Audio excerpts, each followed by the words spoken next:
Hello, friends. It's Coach Andrea. I'm excited to introduce you to this special edition Intimate Partner Betrayal Awareness Day series of videos that were recorded live on August 4th in honor of Intimate Partner Betrayal Awareness Day. If you did not have an opportunity to engage with the conversations in real time, or if you heard them and wanted to revisit them, that is the purpose of these videos. We spent the day bringing awareness to intimate partner betrayal, advocating for a change, and allowing partners to have agency to share their stories. It was an incredibly impactful day.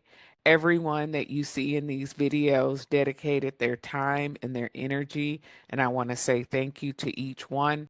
And if you stay until the end of each recording, you will hear the special offer that each of the speakers made. Some of those are limited time offers, so you don't want to miss the opportunity to engage. Mark your calendar for August 4th, 2027. It will be the third annual Intimate Partner Betrayal Awareness Day.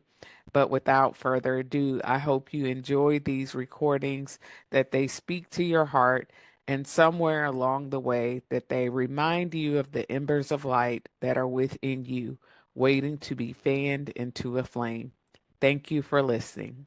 Here, here she is. Andrea, Hey, Alicia. how are you doing? I'm doing great. Thank you so much for being here. Oh, you're welcome. It's such an honor and a blessing to be here with you, Andrea. Let me make sure I have this live one mute and everything. Make Mm-hmm. sure it's muted and everything. Yeah, so Alicia, I was introducing you before, that you have been in this space and you are such a gift for a number of reasons. Number one, your care and compassion for hurting people Mhm. is just been a part of your mission even when you were in education. You have a heart to see people grow into who they're intended to be, and then that just comes into your work in the betrayal space. But can you share a little bit of how you joined the club that Absolutely. nobody wants to be a part of? Absolutely. I'll be happy to do that. But before I begin, Andrea, I just want to thank you. I want to thank you for allowing me to be here. I've been excited for the last year. I've been excited for the last year. And I just think that the way God works is so unbelievable, how he brought us together by a mutual friend that we Mhm. have. Hey, Charlene, my mutual friend. And Andrea, thank you for your courage and for your vulnerability and just sharing your story. Your willingness to share your pain into purpose has really created a legacy that will always impact partners. So I just thank you for beginning something that I wish I had 35 years ago when I went through this. But God makes up for all that the locust has eaten, and Yes, it he does. has truly done that.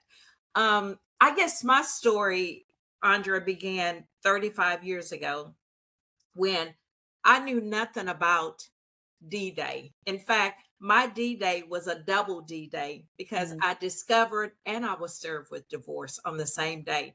So I call it a double D Day, which is unexplainable emotions. At that time, um, we had a 7 month old and a 3.5 year old.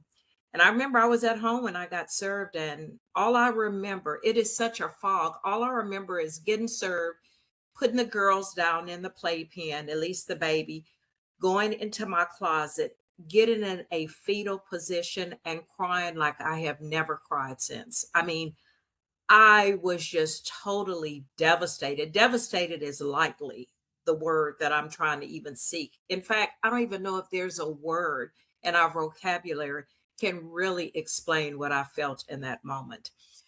So that is how it all began. And of course, God always uses our trials and tribulations for his good. So that's how I end up being a specialist today, because God used that pain and that suffering, everything that I went through. I don't want another woman to go through this, you Mhm. know? So I am just elated about how God has just used me to empower women that your identity is not based on the betrayal. Your identity is based in Christ. And once you start walking in that, I always say, girl, you got to watch out after that. Well, let me ask you because you've told me that part of your story before, but every time I hear it, it's mind blowing. Like, did he leave for work and then? That's exactly what happened. You know, you women have intuitions like no one else.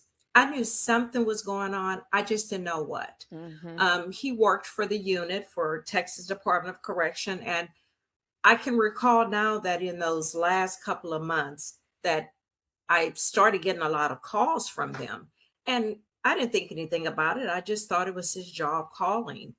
Um, and I remember thinking something just doesn't feel right. You know, when there's a disconnection in your marriage. I mean, every marriage go through trials and tribulations, but this was so different.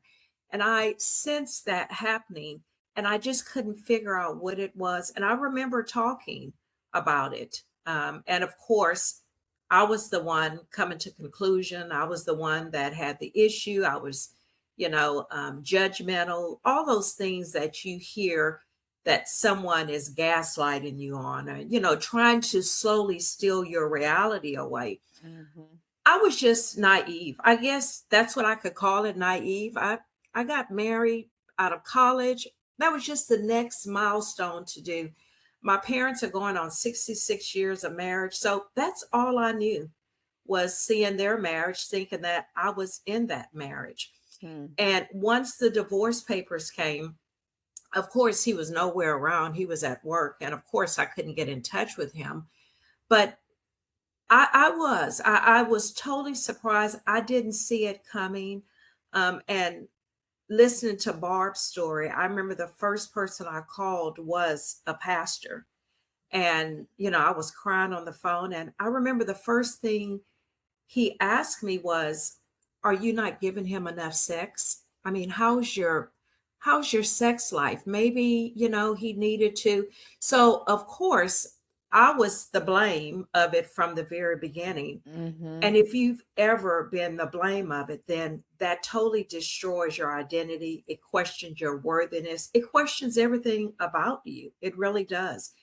And not having the resources that we have today, I lived with that guilt for years and years and years Wow. until I actually um, start working in this field. I always say that most of my healing came from getting in this specialty area.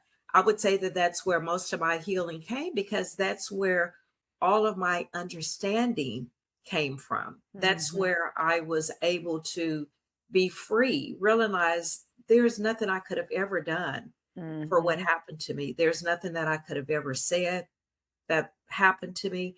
And that's what I want women to know is that I know we all go through examining what we did or what we not do, but it is the decision of the other person, total decision of the other person.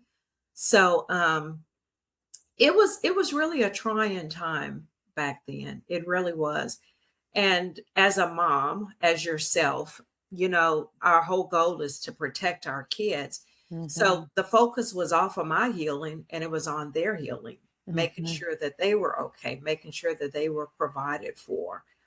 And I have the most amazing parents who were willing to take me in and love on me and really love for my kids like I could not do at that moment. Mhm. That was such a blessing how God orchestrated all of that during that season of my life. Yeah, I think you bring up a point that's so important. And I was saying that, before that we all need somebody to be there with us. Somebody, even if they're not taking us in physically, somebody to take us in into a space that feels safe and loving and lets Absolutely. us just be a mess. And for a lot of partners, that's their therapist, their coach, their support group. because they don't have anywhere else to go. But Yeah. one of the I had put out that people, what questions or the things that they want us to discuss, and somebody said that like they were blindsided by the betrayal and then divorced. He just left, Absolutely. after years of marriage. Yeah. And how do you heal from that? So, can you share like what your journey was like, how you can get to the point where you're smiling and, Yeah. and at peace today? Yeah. Well, I think that one of my biggest healing milestone was, as a believer, truly understanding who God says I am. See, when we experience betrayal trauma, our whole identity is destroyed. But I didn't realize that my identity was destroyed long before that.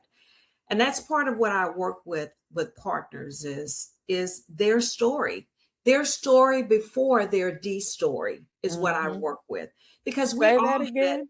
Say that again. their story before they had the D story is what Mhm. I work with, Mhm. because we all had a story before we even encountered the the betrayal and the discovery and everything.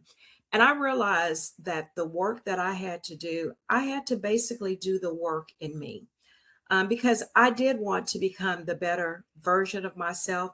I did not want the betrayal to be my identity. So I had to go back and kind of look through my whole life. Where did some of these core beliefs even begin? Where did Mhm. some of the attachment bonds, the secure, insecure attachments began? And I realized that growing up, in a Catholic family, we're from Louisiana and everyone there is Catholic. I realized that my identity growing up as a Catholic was based on what I did. Mhm. Okay. So a lot of what I did as an adult and as a wife was based on the things that I did that I thought would make a marriage. And I think that that's how I missed a lot of the, as we call, red flags, a lot of the clues to it long before it happened, because I was so busy working on being that perfect wife that Mm. I just didn't realize that there could actually be a hiccup in the road. I really didn't. I was that naive to it. And one of the ways that I've healed is that God has shown me that your identity in me never changes, no matter what anyone says, no matter what anyone does.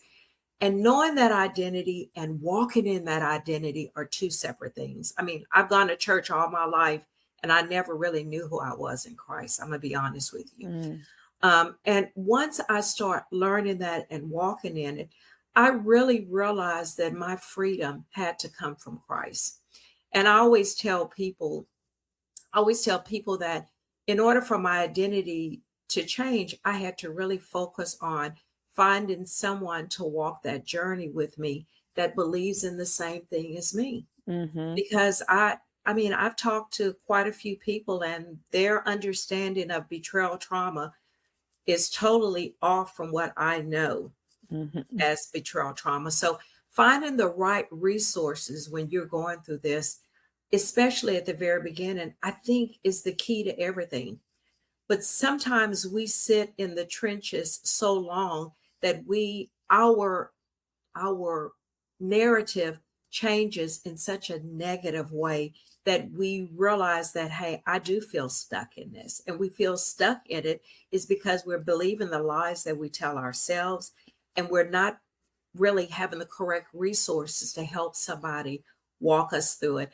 Andre, if you don't mind, I received this letter from one of my clients.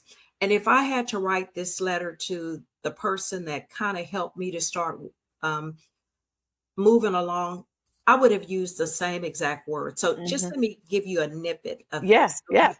It says, Dear Celicia, as I have searched for the right words to express my gratitude, I have come to realize that thank you hardly seems enough.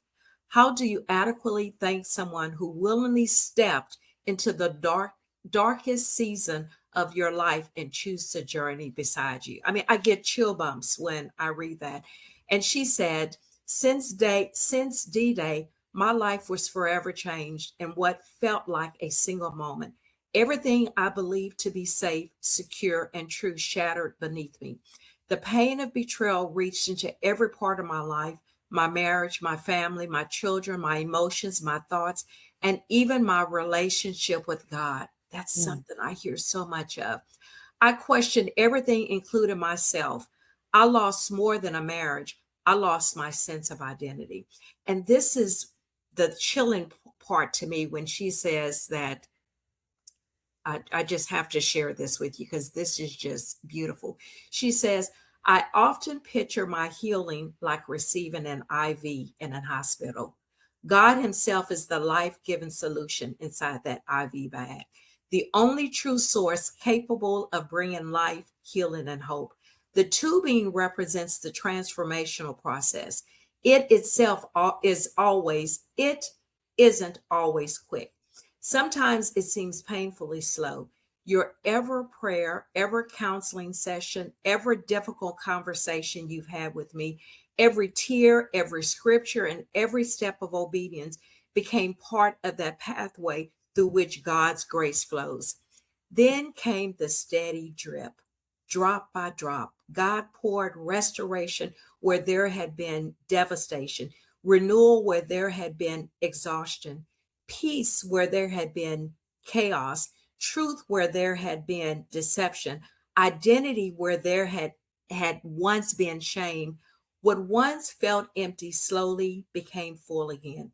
Not because my circumstances suddenly changed, but because God was faithfully filling every place betrayal had tried to steal. mm, I mean, when I got that, that is exactly how I felt when I walked this journey with someone else.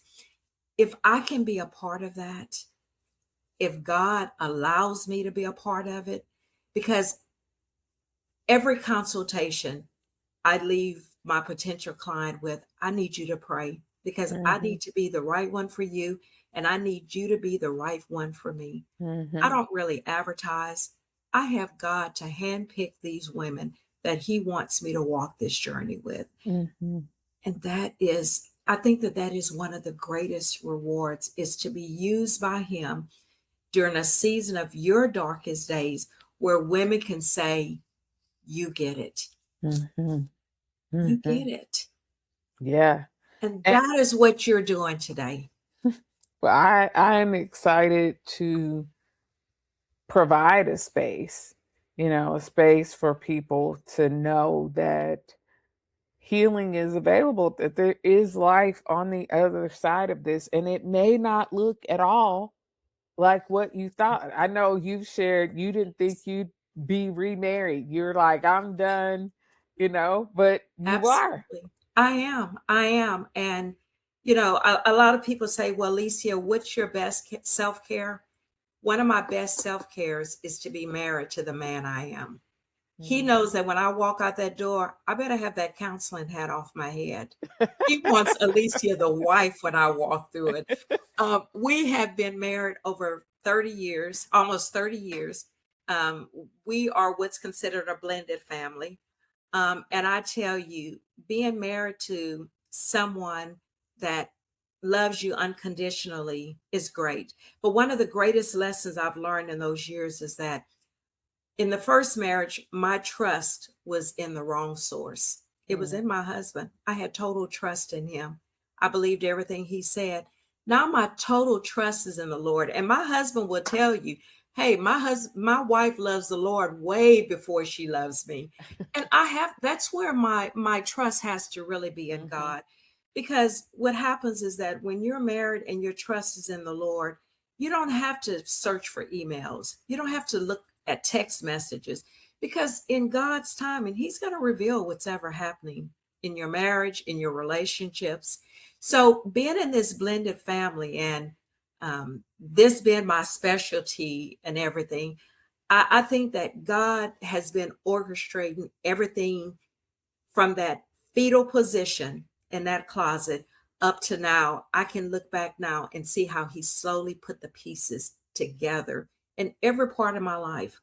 mhm, So my baby is my is my self care, or should I say soul care, because he keeps me accountable, especially working in the profession that we work in. Mm-hmm. I have to have good self care. I have to unplug um, my computer. I actually close my laptop, put it in my lock closet, lock it, and that's it.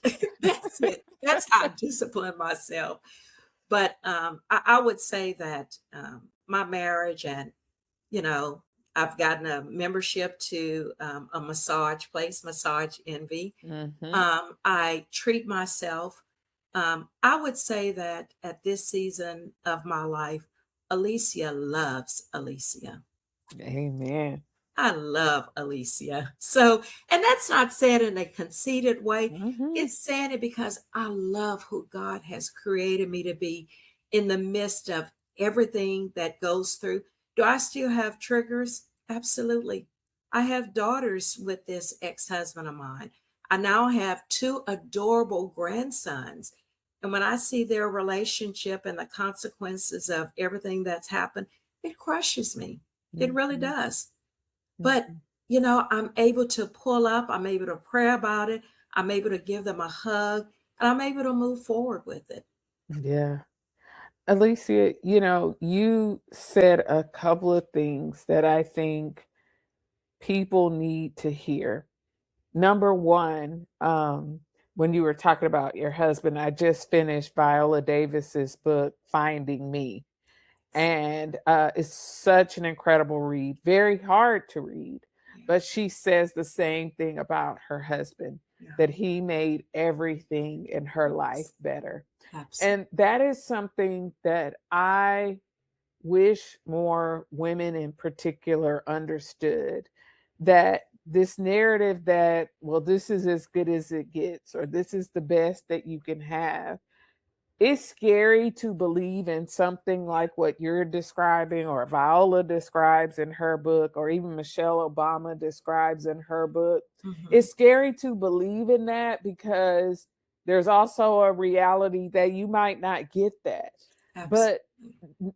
learning to love yourself so much that you say, I don't want it if it's not that. Like, i Absolutely. don't i don't want the substitute for that, because when it's good, it's so great, it's so Absolutely. beautiful. But when it's not, it's so terrible. Yeah. It's so terrible and it's soul crushing. That's why I love that you said, my soul care is my husband. Yeah. But the other thing is the ongoing turmoil that comes with having children Yeah. with someone who chooses not to do the work is like a life Absolutely. sentence. Absolutely. And you can move on with your life and remarry and be happy, and you will still be triggered. You will still experience some of the pain of that through your children and grandchildren. And I think that normalizing that for people, that's not tied to your forgiveness or your happiness or your ability to move on, but it's a very real part of the story. Yeah. And then It is. the other thing, which I love that you said, is I love Alicia. Yes. I love Alicia. I love Alicia. I you love know, you too, Andrea. and that love for self, people think the worst thing that can happen after betrayal is the loss of the marriage, and I'm always like, no, it's the loss of yourself. Yeah. Losing yourself is the greatest Absolutely. loss you can ever experience. Yeah, it really is. And, like I tell all of my clients, Alicia has her own therapist as well. I mean, I am not immune from triggers. I'm not immune from marital problems, from, adult children issues. I Hmm. am not immune to not experience hurt and disappointment again. So I have my own therapist that I can bounce some things off of. Um, at different seasons of my life, I use her more than I do at other seasons of my life. So Hmm. staying healthy for me is a big thing. Um, I I'm always looking around the corner. You know me, I'm always looking for the next big thing. I turned 64 this year, and it's like, God, if I'm going to live another 20 or 30 years, I want these to be my best years. Hmm. So I have started exercising, which I always encourage my partners to do. Get involved. I mean, really think about not only your mental, but your physical well-being too. And I realized I can't be a hypocrite. I refuse to be a hypocrite myself. So I have started working out just from the encouragement of helping my clients work out. I mean, iron does sharpen iron, doesn't it? Yes, it So, does. I mean, I learned more from them about how to keep my life aligned with Christ than what they tell me I give them. Hmm. We're both in the same boat. It's just that my boat has arrived and yours is still offshore. That's the Yep. only difference. Yep. That's the only difference. And I am here helping you to make your way back. I didn't have that. But Hmm. like I said, God makes up for all that the locust has eaten. Everything that I thought I lost out on, an unjust divorce, another child being born from, that marriage, all of those things, trust me, God has made up for it in so many ways that it would take me the next month to just kind of share some of those ways with you. But that's what he does. That's just what God does. So I can't do this apart from God. I really Yeah. can't. And I think that's why most people reach out for me, is because they don't want to do this healing apart from God. Hmm. Hmm. Well, where can people find you? Well, they can visit my website at www.compassguided.com. They can basically put in my name, and something about me will flash up that they can contact me through. I'm in private practice, so I currently do everything virtual as of today because I don't Hmm. know what tomorrow is going to bring. Hmm. And I encourage them to take that step. I know it's a scary step to take, but I encourage them to do it because I believe that that can be the best gift that they can give themselves. See, Hmm. we got to learn how to give ourselves the gift of freedom and the gift of choice and the gift of life. Give yourself that gift today. Yeah. That's right. That's right. Man, Alicia, so much wisdom, encouragement. And I know people are like, 60, what? 60 where? Because my girl looks good, okay? I was gonna tease you when we got on, but I was like, let me stay professional. Yes, But yes. I just thank you for being an encourager, a cheerleader. I think that is your gift to the world, is that you have a way of speaking into people, speaking life into them even when they don't feel it, and you hold that hope for people, and it's just so needed. So thank you so much for Thank being here you. and for helping make this day possible. We're Yes. going to take a break so I can go to the restroom and get lunch.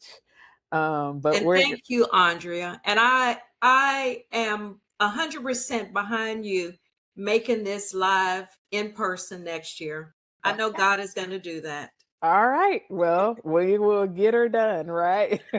Thank you so much, Andrea. All right. Have a good afternoon. You too. Okay. Bye bye.